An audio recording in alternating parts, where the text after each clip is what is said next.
Welcome to the video, Why COPD Progresses.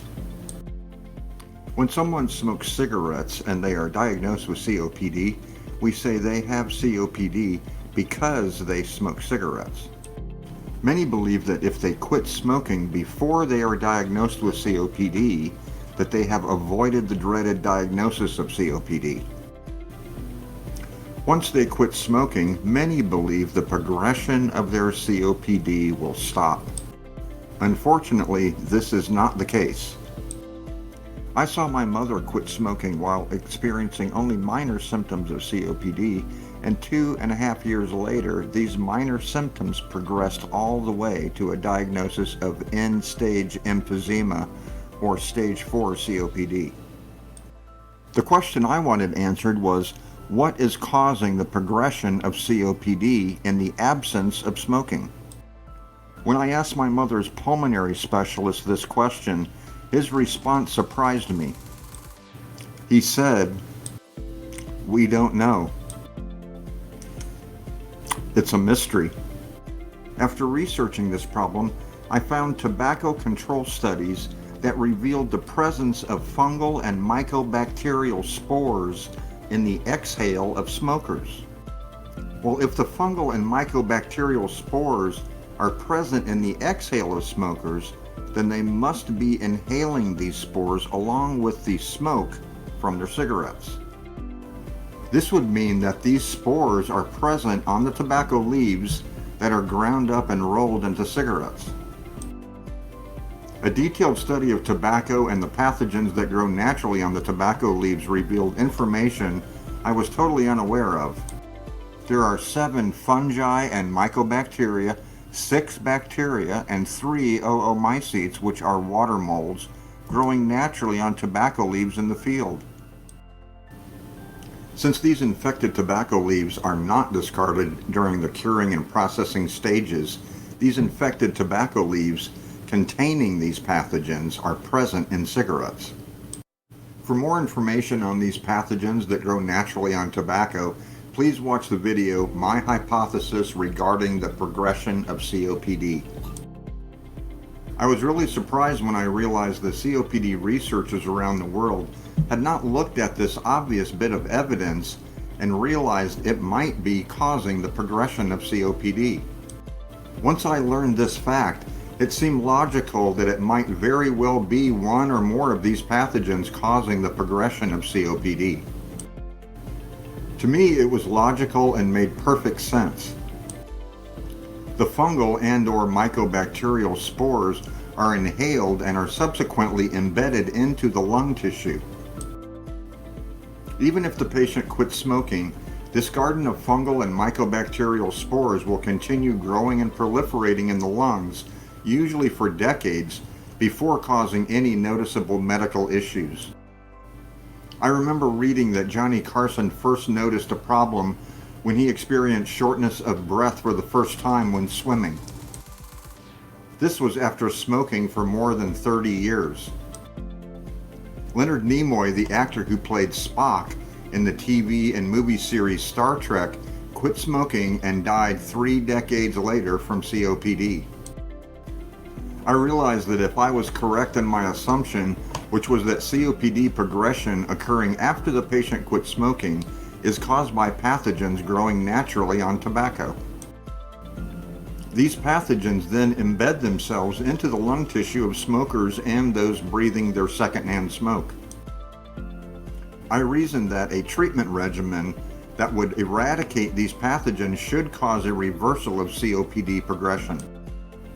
In other words, if we can kill these pathogens, it should completely reverse COPD. I began searching for alternative treatments that would actually affect the progression of COPD, not just temporarily mask the symptoms of the disease with prescribed medications. I saw nothing wrong with alleviating symptoms with prescribed medications for COPD, since it made my mother's life much easier when the primary symptoms were curtailed, even if the effect was only temporary. I knew that relying solely on these medications would be a mistake, since they only offered a temporary reduction in symptoms but did not attack or even affect the actual cause of COPD. In my research, I found Dr. Kenneth Hunter, a microbiologist and cancer researcher from the University of Nevada School of Medicine. He had developed a restrictive diet that starves pathogens by taking away their food supply, and he had been using it successfully for more than 15 years to starve cancer. If this restrictive diet would starve all pathogens, including cancer, I decided it was worth a try and immediately put my mother on Dr. Hunter's diet. It was a little more than 3 weeks later when I saw subtle improvements in my mother's condition. Even though the improvements were subtle, they were significant since they were the very first improvements I had seen in my mother's condition since she was diagnosed with COPD more than 2 years earlier. I was ecstatic and realized I was very possibly onto something. It appeared on cursory examination that COPD was caused by one or more of these pathogens that were growing on the tobacco, and this diet was slowly killing it off by removing its food supply. I began adding nutritional supplements in hopes of speeding up the improvements I was seeing. I added omega-3 and NAC, which would lessen the two primary symptoms of COPD, which are inflammation and excess mucus production. I also added a very high-quality probiotic that restored her immune system. I gave her a high-quality multivitamin and mineral tablet at each meal so she would better metabolize her food, which provided more nutrition for her body. I also added a high-quality beta-glucan that would effectively amplify the immune response. I added proteolytic enzymes which would strip away the protective protein covering on the pathogens, making them more vulnerable to attack by the newly restored immune system. You see, all pathogens are protected by a protective protein covering. For example, cancer cells have a bioelectric protective protein covering that is more than 100 times thicker than the protective protein covering on our own cells. I also added alfalfa tablets which increased her body's pH, making her more alkaline. Disease is unable to survive in an alkaline environment, according to Dr. Baruti, author of Alkalize or Die. And then finally, I added an antifungal supplement to her daily regimen. I had read that mycobacteria, also known as opportunistic fungi, adapt to treatments very rapidly, so I found 4 different antifungal supplements and cycled through them using a different one each month for 4 months, then starting over at the top of the list. I am sure you've heard the saying, the proof is in the pudding. I realized that if these supplements, accompanied by Dr. Hunter's restrictive diet, actually do eradicate the pathogen or pathogens that I believed were causing COPD, then this treatment regimen should completely reverse my mother's COPD over time. I had already seen the improvements from putting her on the restrictive diet, and it was not long until I saw the improvements amplified by adding the supplements I mentioned earlier. It did take a total of 17 months for her complete recovery, and it was worrisome at times, but the restrictive diet and health-promoting nutritional supplements completely reversed my mother's COPD. When I put my mother on Dr. Hunter's restrictive diet and started adding supplements one at a time as my research continued, I was worried I might have started too late to help my mother, but she actually went from end-stage emphysema or stage 4 COPD, weighing only 77 pounds and requiring 4 liters of continuous supplemental oxygen, all the way to a complete recovery 17 months later. If you would like specific detailed information on how I helped my mother completely recover from COPD, please follow the link below and get your copy of the book, How I Reversed My Mom's Emphysema. This is the complete detailed story, including the struggles her and I went through over the 17-month recovery period. For more information, visit our website at www.emphysema-treatments.com. Select the ordering page at the top right of the website homepage.